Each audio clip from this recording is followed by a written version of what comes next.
Welcome to Subject to Power. I'm Elle. We've spent quite a few episodes exploring the dark side of patriarchy. But in this episode, we're pivoting to a more positive angle. I'm talking to sociologist Andrea Fleckinger, who studies modern matriarchal societies. That's right. We don't just have to look to prehistory to find matriarchal cultures. There are, in fact, many societies all around the globe that have escaped patriarchal capture and that continue to live by their traditions of egalitarian matriarchy.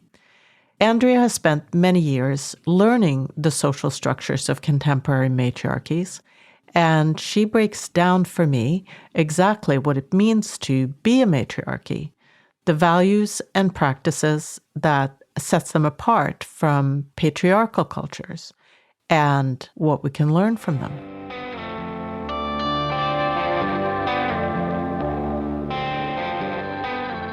My journey started 15 years ago, and it was a deep need. I'm a sociologist and I'm a social worker. And 15 years ago, I worked in a women's shelter with women who survived gender-based violence and their children. And so we had the shelter, we had the counseling for women, and every month, every year, all these women arrived and told us stories about violence. We tried in some way to support them and so on. And also on the news, we had a lot of femicide in Italy. Every 2 or 3 days, a woman is killed, still today is killed by her man, ex-husband, ex-partners or whatever. And my question was always, why?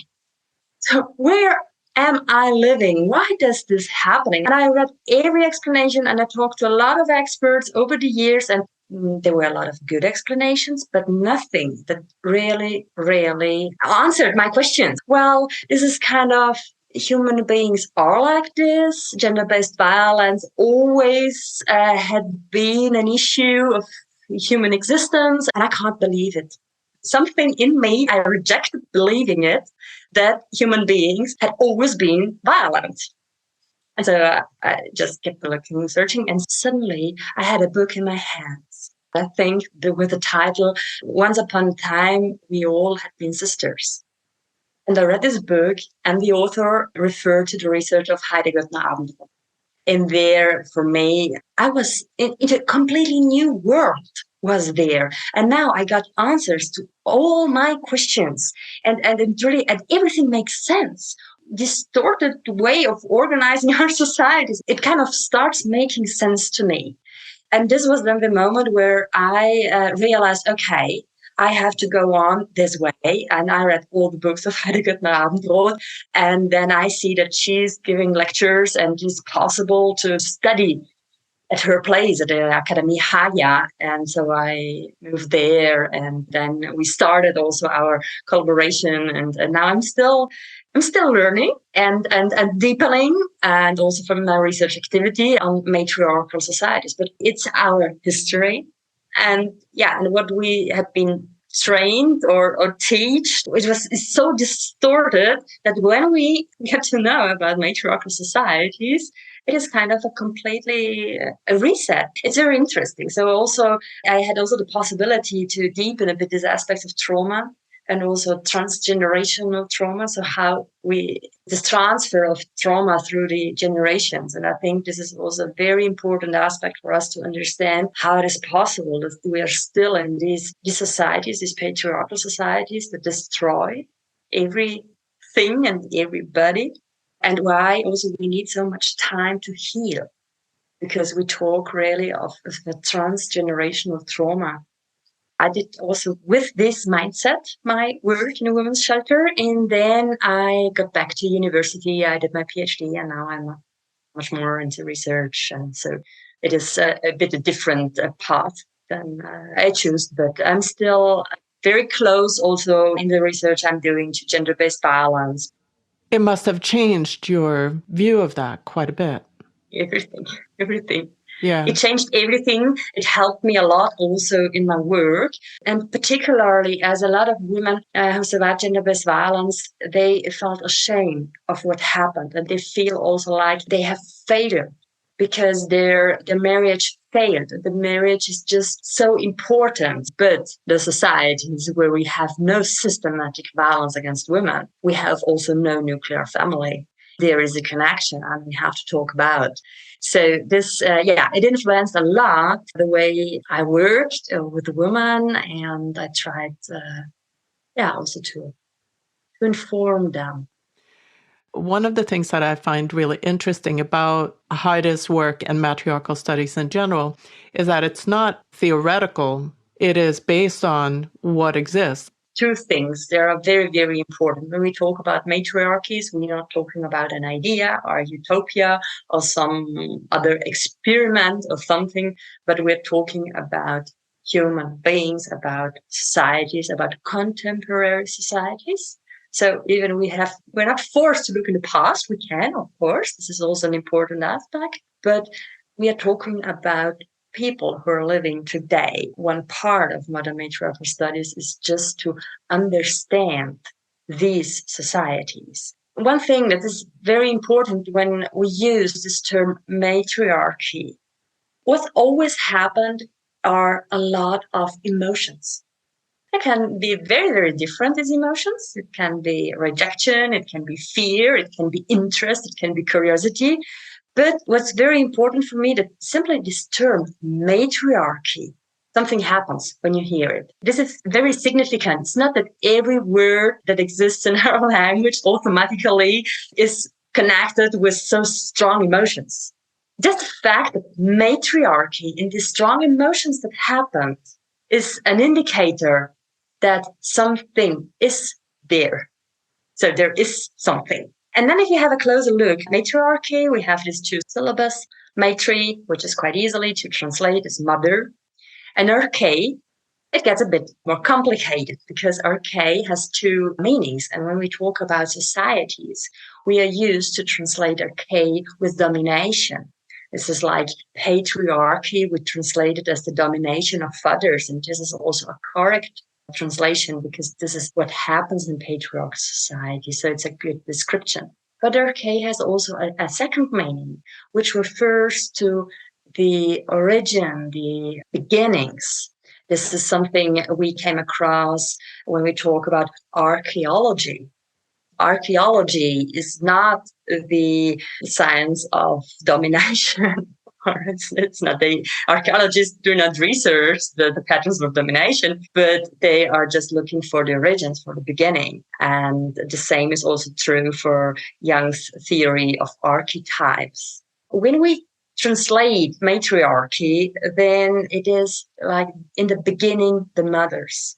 And this is also how we came across really this core value of matriarchal society. It is really to recognize and to give it importance and to put the mothers in the beginning. And mothers, we can understand the term mother in a very, very broad sense, more on this caring aspect. The mother who cares. It's not a singular woman, one singular mother. That's so interesting, especially seeing how the most common misunderstanding seems to be patriarchy as compared to matriarchy, like they're rivaling hierarchies. Exactly. And that's also why some scholars say that the matriarchy had never existed. And if I translate matriarchy as the domination of mothers, then it's true. This had never existed and it doesn't exist. Yeah, it's true.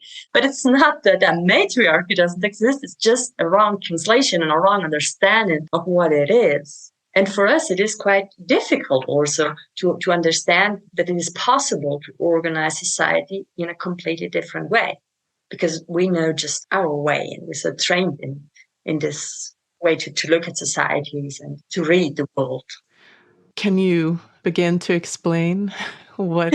Yeah, on one hand, it is a big, big question, and it's a question where not all aspects are answered yet. Research on matriarchal society is a work in progress, and I hope that a lot of scholars will join us in doing this research because I think it's so important and useful, and I think it's crucial also for our survival in some way. Heide Göttner-Abendroth, she developed also a definition what matriarchal societies are. She analyzed the matriarchal society on 4 different levels. So on the social level, what it means, on the economic level, the political level, and also the cultural or spiritual level.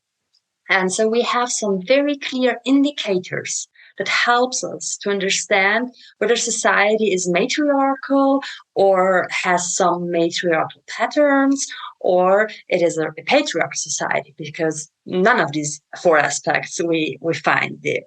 Of course, it's a general definition and describe these core elements that we find in every matriarchal society.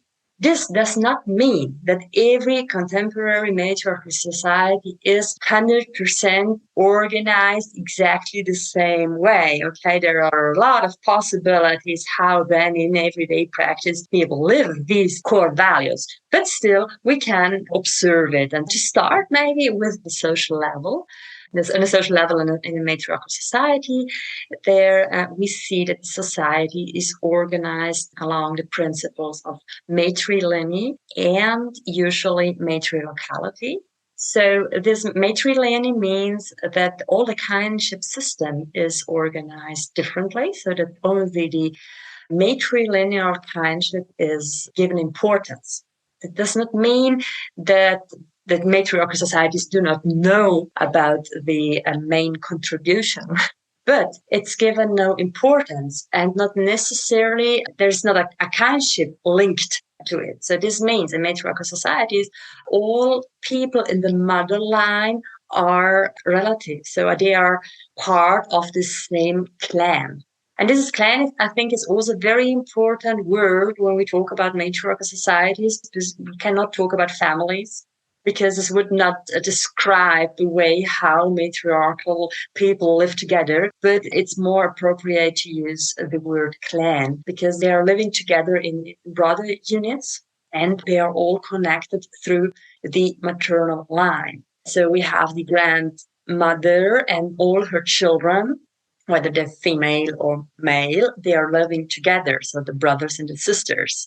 And then as the sisters, when they have children, then also all these children live together in this maternal clan. This is what matrilineal means. And this is also what matriarchality means when they live together in the same house. Also, there we have a lot of variety how these houses are built and how they have people living there, have also their spaces where they can just have more private spaces. But the idea that we are connected together in the maternal line and in some way we live together, we live very close to each other. This is an important principle in matriarchal society. Right, and especially if you compare to patriarchal society where essentially daughters are given to the husband's family and that's where she lives out her life. I would say that given is a very nice verb you use okay, in this context. Because this deep rupture women experience when she gets married in the paternal line, she's kind of taken from her family. And then you have these women from a different clan or from a different family coming into a new family with different rules. And this could only produce conflicts. And with whom? With the woman in this clan.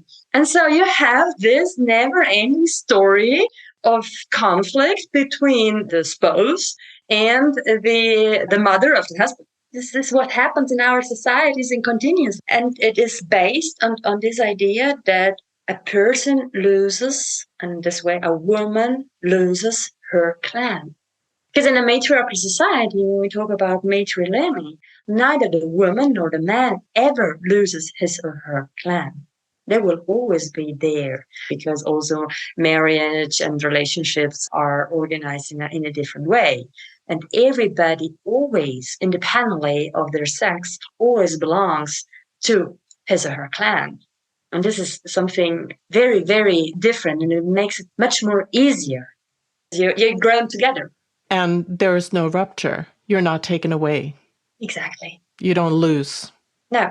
So we talked about the social level. Okay, we have these two elements of matrilineality and matriarchality, which when we observe these two things in a society, we have a strong indicator, okay, maybe the society could be matriarchal. And then we can have a look at the economic level. So what's happening? How is the economic system organized in society?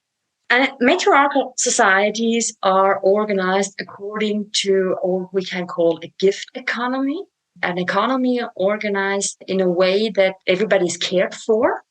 And it is an economy of reciprocity.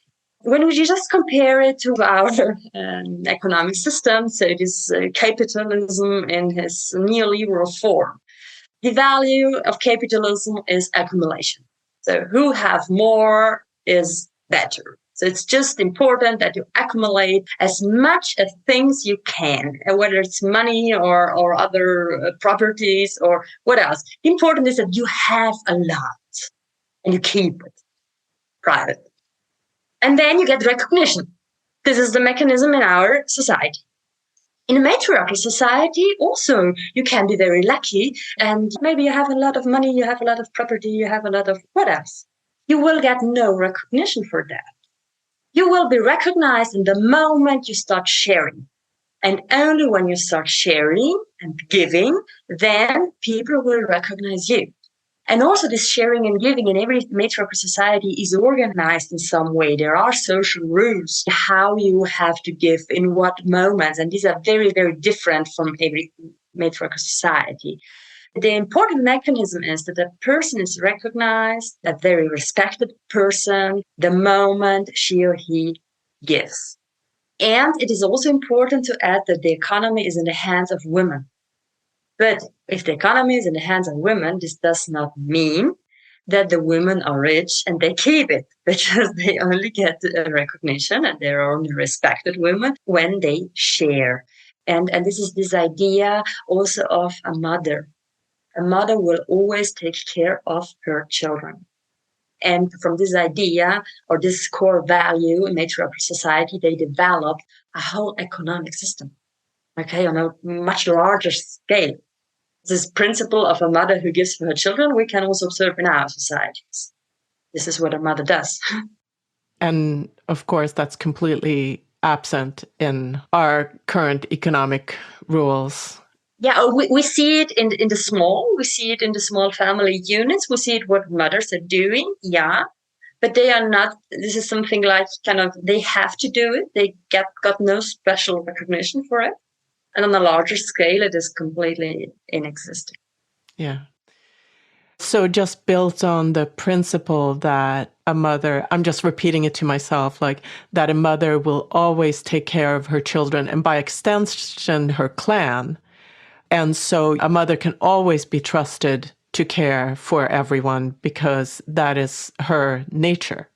You know, in our society, it's always very, very difficult to say this is the nature of a mother.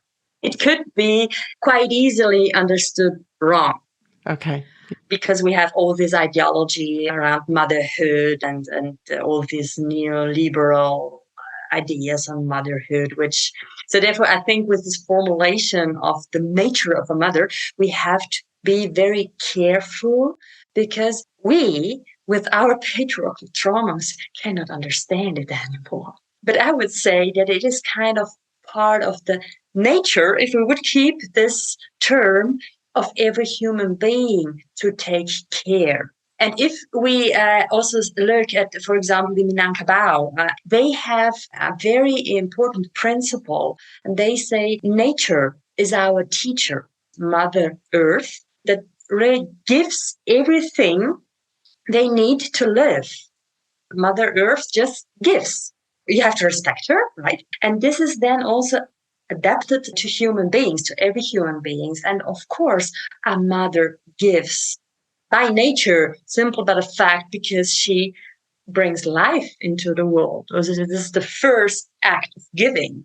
And I think it's important that we learn to understand what is meant by a mother will naturally care for her children. Yeah. Thank you for that explanation. So go on. So that's the economy. Yeah, we have the social. We have the economy, which is a gift economy based on reciprocity. And we have the economy in the hands of the women. And then we can have a look at the political level. So how decisions are made. This is always very important. And in matriarchal societies, we see that there is no hierarchy. We have no hierarchical structure in matriarchal society. Of course, within a society, there are certain persons who have a certain authority regarding a certain topic, or maybe they have some particular capacity, some particular knowledge. And all the clan members, they know that she or he is an expert on that. And if we came there as outsiders, maybe we can, as patriarchal trained people, read it immediately. Okay, there's a hierarchy, because when he or she is talking, then everybody's listening and everybody's agreeing. Well, not so fast. And because matriarchal societies, we have no hierarchy, and the decision process is based on consensus.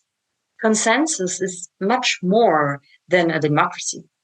Democracy, we have this principle of the majority. When you have the majority, you are allowed to ignore the rest. This is how our political systems work. Most of them, not all. We have also, of course, more hierarchical political systems in our societies, but some of them are calling them democratic, and they are kind of praising themselves as having the best political system. But democracy is, we have still hierarchies, and we have this idea of the majority that is allowed to ignore the minority. When a society is organized along the principle of consensus, that means that everybody participates actively in the decision-making process, and that everybody is listened to and respected, and that it is important that we came to a same conclusion regarding a certain decision, that we take it together. And in classic matriarchal societies, it starts that way, that a decision is needed, and every clan starts discussing the question in their clan house. So we have this clan, this living unit, these people who live together, who know them very well, discussing on how should we decide regarding a certain questions. Okay, so they know each other very well, and therefore sometimes it is also quite easy to find a position. If we think on it in our very disrupted societies, and now some people come together and they have to make a decision based on consensus, it could be very, very difficult for us, because we are not used to this principle. We are not living together since childhood. So we have not so much. We could easily start with taking our decisions by consensus. But this is different in a matriarchal society. And when then the clan, they have taken their decision, they select one member. This could be a man or a woman who brings this decision of his or her clan in the council of the village, where from every clan the representatives come together. And there they share what had been discussed in the clan. And they have to collect all the other positions. If every clan has the same position, everything is clear. But if from some clans there are different positions, then they have just the task to collect it. They bring it back to their clan, and the discussion starts new. And also, this is a very important principle. If within a discussion, also only one person has a different opinion, then this is not seen as, always he has a different opinion. Always he is stopping, blocking our decision process or something like that. No. The idea is, okay, if only one of us has a different position, this means that we all have forgot something, that there is something we have not seen yet. So it is very important to us to listen to him, to listen to her, because it's important that we are not forgetting some aspect. And as matriarchal societies are also not only organized at the small level of village, but you can have also larger regions.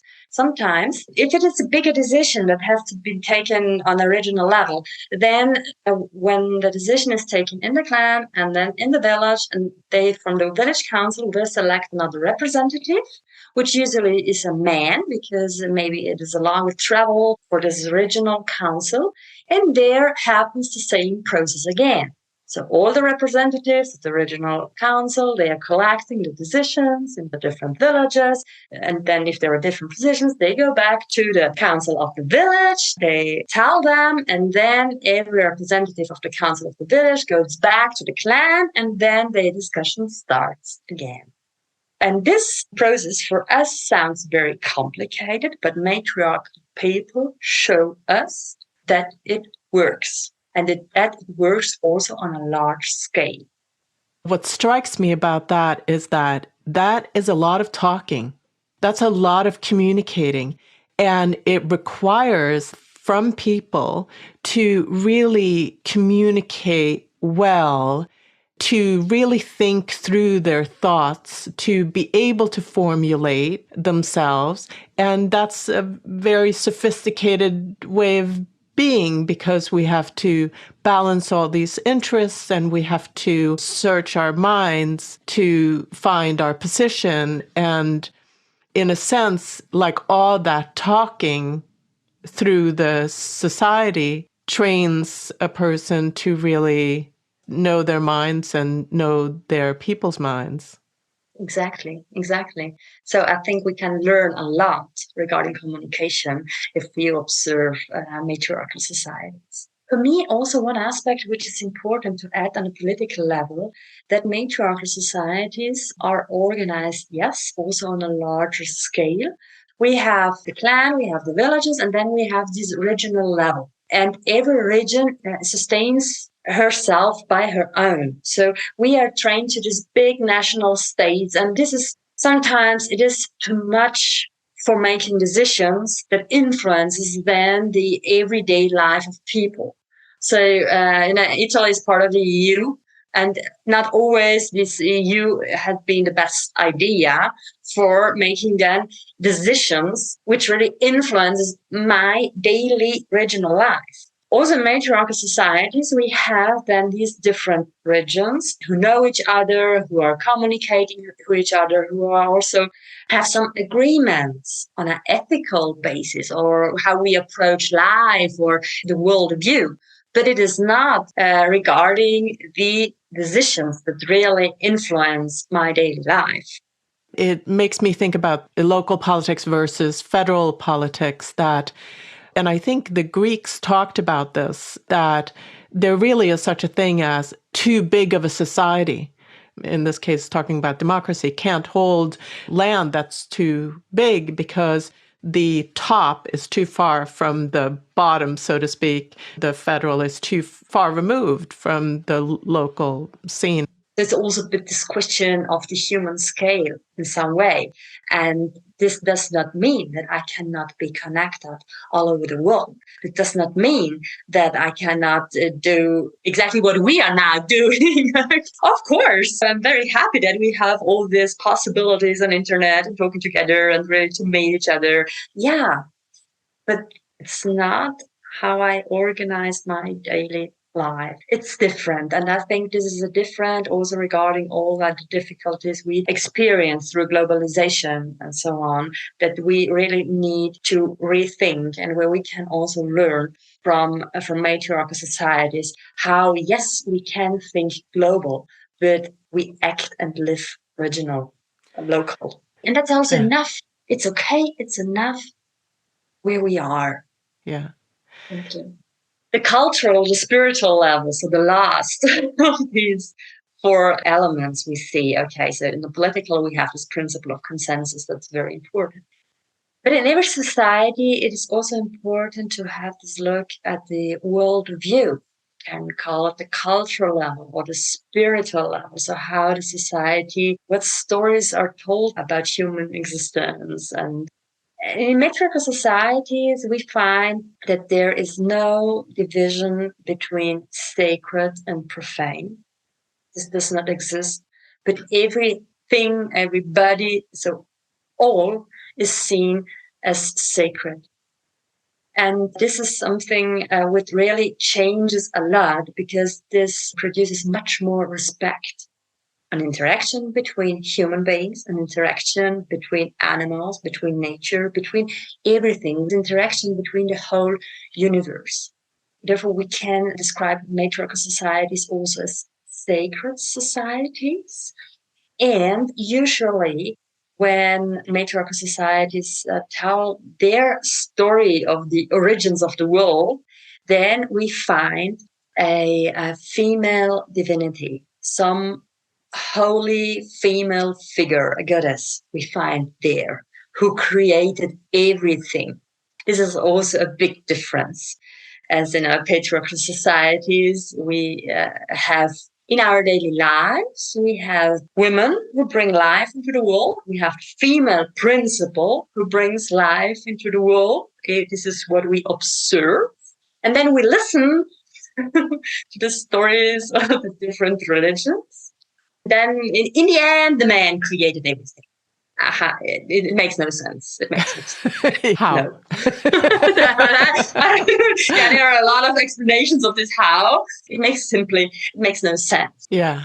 So I wanted to go back a little bit to at the beginning, we were talking about the nuclear family is not the principle. And I want to dive a little deeper into, so if the nuclear family is not the principle, like how are marriages or relationships between parents, how are they organized?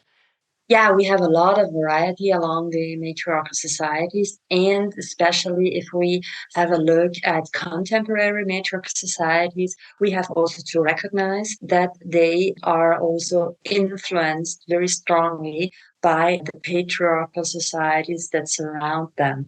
And then in some moments, they had also been forced to adapt some patriarchal values. We can still describe them, call them matriarchal, but they have also integrated a patrilineal kindship. So they have both kindship systems integrated. This is also what we can observe, which is a direct result of colonialization. If they are not under pressure, then we see this principle of matrilineal. So we can imagine all the people in the maternal line living together, organizing their daily lives. So we have brothers and sisters who are carrying and raising the children together. In a matriarchal society, a child has not just one mother. Every sister understands herself as a mother for the children of her sister. And the same is also true for the male figure, because there are also a lot of brothers who take care for the children. And because they see the children of their sisters as their own children, because they are the children of the clan, and the clan is where they all belong. So we have not this focus on the biological principle, but it is more an understanding of motherhood on a social level. So the social motherhood is emphasized in the matriarchal societies. And the same is true for the older generation. Traditionally, a child has also a lot of grandmothers. And if we simply imagine that it is not the burden of one single person, of one single mother to be available 24 hours a day and night, but it is something that is shared, then also we cannot across this overload. So many women, so many mothers have to manage in our societies. As it is a matrilineal society, of course, we have no fathers, because this is simply not a known kindship. Therefore, we talk about the mother-brother or the grandmother-brother. Right. So your question was, what happens in relationships and how are they organized differently? Yeah. Well, let's imagine a sister of a clan falls in love with a man of another clan. Then they just start their love relationship. And this is also something which is very different from matriarchal society to matriarchal society. There are some matriarchal societies who celebrate this union. This is what we, with our lens, would describe as marriage. but it could not be translated exactly as marriage because it follows some different rules, some different values. So it is not the marriage we know from our society. This is a different understanding, but often it is translated as marriage. So in some way, just to make it understandable. So where this marriage happens, this is the way how two different clans get connected to each other, and they collaborate also in the next years and decades together. So they are kind of connected in a reciprocity. But this does not mean that the couple, so that the man and the woman, they have also to stay together for the rest of their lives. No. Matriarchal societies, people, they live their love freely, and they live their relationship as long as the love lasts. And it's a bit difficult maybe for us to understand. Yeah. But only because romantic love is, it's such a big deal in all of our cultures. Yes, and we have this confusion about romantic love because we base our financial dependency on romantic love. We base our homes on romantic love. We base the raising of our children on romantic love. So we are completely overloading romantic love. We're just killing love in some way with all these ideas. In matriarchal societies, women and the man, they still and always belong to their clan. So even if they are in love, they are not creating a new economic unit. They are even not living together. And also when the woman gets pregnant, then there is no kinship link between the children of the woman and the man. Right. So when they split off, and because their love ends, there are no consequences. Nobody loses his or her home. Nobody ends up in poverty. The children continue to have their caregivers, their stable caregivers. Of course, it could be very sad if love ends. Yes, there are matriarchal people are people, are human beings with all the emotions. Yes, but these are not these devastating consequences we can observe in our societies when a relationship ends. Almost a year ago, I had the possibility to talk to Mina Elfira. She is a scholar and a Minangkabau, and she is doing research on her own society, and it's very interesting what she's doing.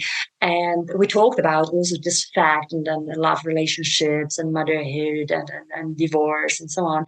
And what she described is that every mother has this strong safety net of her maternal clan. So she will not end up in poverty, or she will not end up in loneliness only because her love ends. This was for me, it was very impressive to hear it, and to hear it not as kind of very strange idea. This knowledge is so important. I'm just glad that the people who are actually living in those cultures are able to communicate the ideas to the rest of the world. I think it's sometimes very challenging for them because they are struggling with our distorted ideas in some way. Yeah. But we can learn a lot. I think we have just to learn to listen. And of course, we're in post-colonial times where... Sure that we are in post-colonial times. No, I'm not sure at all. We have different methods and techniques to hide our colonialism, maybe, in some way. But this idea to impose our lifestyle to others, I think it still continues. It's just about the methods. Yes. I completely agree with that. That was interesting what you said before about, so there is no father per se. And I can imagine how this originated. I mean, there was no way, if you didn't have marriage in like our sense of the marriage, where you had a contract between two people, you only know who slept with whom. If you had kind of fluid, open relationships, you'd never know who the father was. So why would you base anything on who the father is? Because we always know who the mother is, but we don't know who the father is. Yeah, the mother you always know, but the father you get to know only if the mother communicates it. If she don't want to tell you, you will not know. Yeah. This is also why in our patriarchal societies we had this value of monogamy for women. Men, there was never this importance for men to live monogamously because had always been given the possibility to go to prostitutes. This was always accepted. Right. When we're talking about monogamy, we're talking about monogamy enforced on women, nothing else. Exactly. In terms of our history, yeah. And of our presence. And our present. I would really say that this is very important to add because this is also some of these hidden, distorted narratives we came across that monogamy is a value in our love relationships. No, it's female monogamy. So true. Yeah, we have really to describe it the way it is. And this is also a way how to get aware of what's going on and to see what's wrong or what's out of balance. I would describe our societies as really out of balance. When we talk about the way a matriarchal society's love is lived freely or there's this freedom of sexuality, this does not mean that a matriarchal person has sexual intercourse with as much people as she or he can. This is definitely not what's happening. But it is a choice. And I can choose to live monogamous. I can. And there are people who are doing it, of course.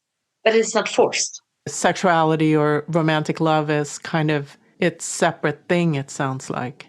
It's not your economic, financial basis. It's not the basis for raising your children or so on. Daily life is always happening in your clan. And love is just, you can live it free. Of course, there are also important values of respect. Haida told me when she did research in China and meet and also people. And they talked also about the love relationships and so on, and this aspect of live it freely and is it monogamous or not, and so on. And they said also that, of course, they have one love relationship at the time and not all together, simply by the fact that it would hurt the feelings of the other person.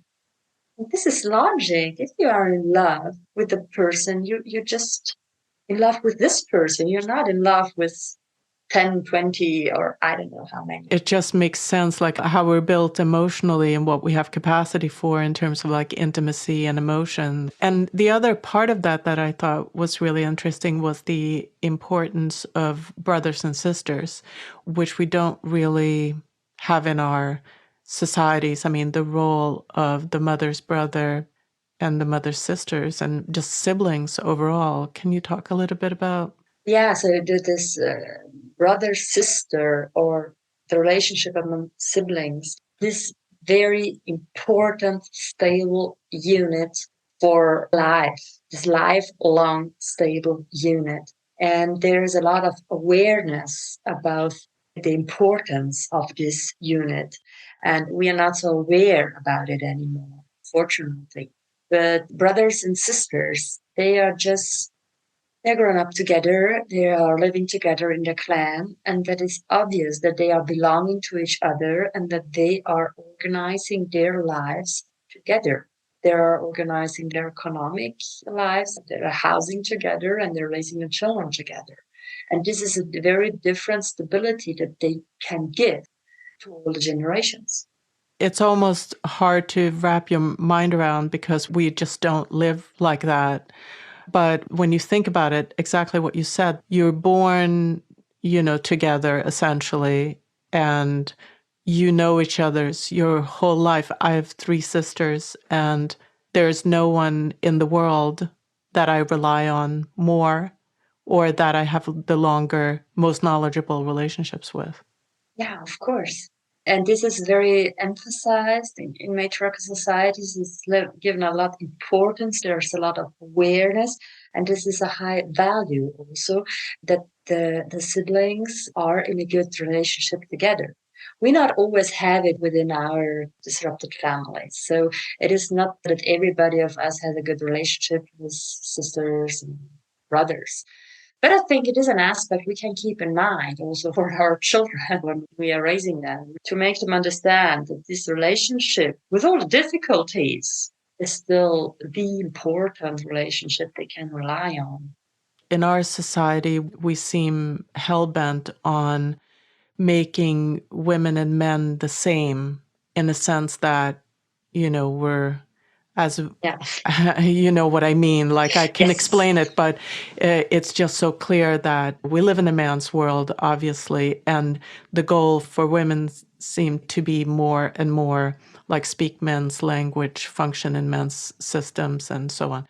And so the extraordinary thing about matriarchal societies is that you really emphasize the difference, like the difference between men and women. This is generally a principle that in matriarchal societies we can learn what it means to accept difference and to accept diversity.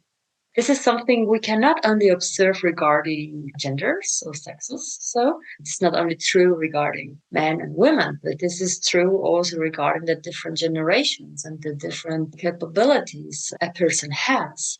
In our society, we have a lot of dialogue. We're so inclusive and we are accepting all the diversities, but on a closer look, we see that it is still trying to respond to this one male or one patriarchal principle of how a good person should be. And I can understand the women who try in some way to learn to speak like a man, to learn to act like a man. This is a good survival strategy in our societies, but it is a survival strategy, not more. It is needed, and I would say that also I adapt certain moments in my life just to survive, to find a place. But in matriarchal societies, we can really learn what it means to accept difference, to integrate difference, and that it is not important to make everybody Identical, right. Everyone doesn't have to be the same in order exactly to be to be worth, respected, to be to be respected. worth. Yeah, Yeah, yeah. yeah, exactly. This is what we can learn. How egalitarian works, how an egalitarian society works, where all the differences have really a space. Circling back to what you said before about how all of the responsibility for mothering is put onto one woman. And depending on where in the world we live, we are by and large completely unsupported. I was a single mom for many years in the US, and so everything ends up on you. The child's education, the child's moral teachings, the physical caretaking of the child, the making the money to support us both. Like it's endless. Exactly. And this is the real tragedy. This is a scandal. It is the real scandal. How can we leave mothers alone? They're raising up the next generation. So how can we leave mothers alone? That everything is dumped on top of one person. So tell me a little bit about Matriforum, the organization that you're part of. Yeah, the Matri Forum. When I was a student at the Academy Hagia, and I learned about matriarchal societies from Heidegger Abendroth herself, I had the opportunity to meet a lot of great women. And with three of them, we said our course is finished, but we would keep on going. And so together we started with the Matri Forum, the Matri Forum. Our aim is to create a forum, a place where to talk about matriarchal societies, where to analyze also our societies based on this background of the matriarchal worldview, and also to share this knowledge, to make the knowledge of matriarchal societies more mainstream in a certain way, to really make it also possible that people from completely different backgrounds find a possibility to discuss their ideas of how we can transform our societies. So the aim of the matriform is not so much of doing research, but it is more to communicate what we already know about matriarchal societies and to develop together strategies how we can transform our societies so that finally we get rid of patriarchy and we learn to organize our society differently. Start with the social. On one side, it is about talking about different ways to organize society, to share the knowledge, to reflect together. It is about knowing other persons or the people who have similar ideas, who have similar values. When I say starting with the social, this does not mean that we, within 1 week, should buy a house and go and live there together. And it's too fast. We are all patriarchal trained, patriarchal traumatized, and in some way hurt people. But it is important to connect and then also to not only talk about visions, talk about utopia, but discuss on how it could work with concrete examples that work since millennia. Everybody of us can change some practices in his or her daily life. So it is possible to react differently to what's happening. It is possible to try to raise our children with some different values. Of course, we will not do everything perfect. And of course, we are embedded within these patriarchal societies. And to some extent, we have to participate simply to survive. That's it. But I think we can gradually heal from these traumas we have, and we can learn to start thinking differently and then to act differently. I think it is something which will not happen within one generation. So maybe this is the sad thing, yeah. Okay. But I'm very sure that we can transform our society. So I'm very positive and optimistic on that. But I would say start with the social. Yeah. Great conversation. Thank you so much. I thank you for inviting me. It was a great opportunity. And I really also loved to talk to you about this aspect. Thank you so much. Thank you.